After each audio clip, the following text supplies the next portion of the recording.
Grabe, may nakikita naman ako mga post na demonetize, no? Sabi sa post, kung kailan malapit na ang payout, saka na demonetize siya. Nakakalungkot, no? Pero wala tayo talagang magagawa kasi hindi natin control ang system. So, ang magagawa lang natin talaga, maging maingat sa pag-post, sa comment, at paglagay ng caption.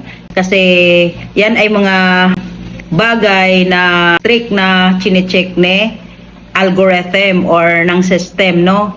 So far ako sobrang busy ko sa business, pero I still give time to make a content, no? Pero hindi pa talaga full blast, no? Kasi inaayos ko pa yung opisina ng bagong business, and then priority ko yon kasi syempre yun yung malaking income. So dito sa mundo ng Meta, sa Meta world, okay, kahit walang kasiguraduhan, maraming sumugal, no? Pero anyway, my part is nakatulong man lang yung content ko, okay na sa akin yon.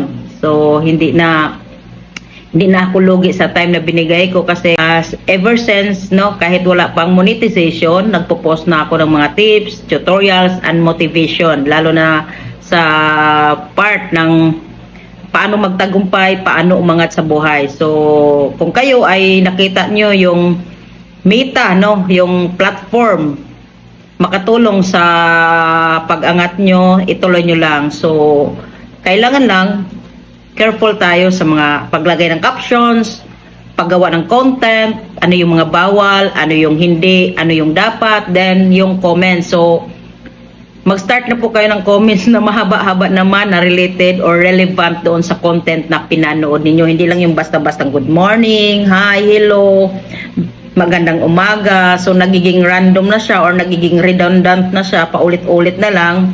Walang pagbabago. So ayaw ni Meta ng ganon, ayaw ng algorithm ng ganon. Alright? So sa mga na-demonetize, nakakalungkot, pero tuloy lang, malay mo maibalik pa rin sa inyo yung page. Ganon talaga, no? Walang kasiguraduhan, hindi natin alam kung ano yung takbo or updates ng platform, no? Kasi laging may updates, no? See you sa next nating pag-uusapan, no? Basta mag-ingat lang kayo sa paggawa ng content. Mag-ingat sa caption, ayusin nyo mabuti, pag-isipan nyo mabuti ang paggawa ng content, at mag-comment ng be kind, walang harsh, walang discrimination. Isa yan sa ayaw ni Meta, magmura, ayaw din ni Meta noon, ayaw ng algorithm noon.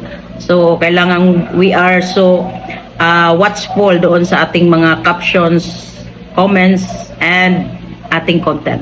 Alright?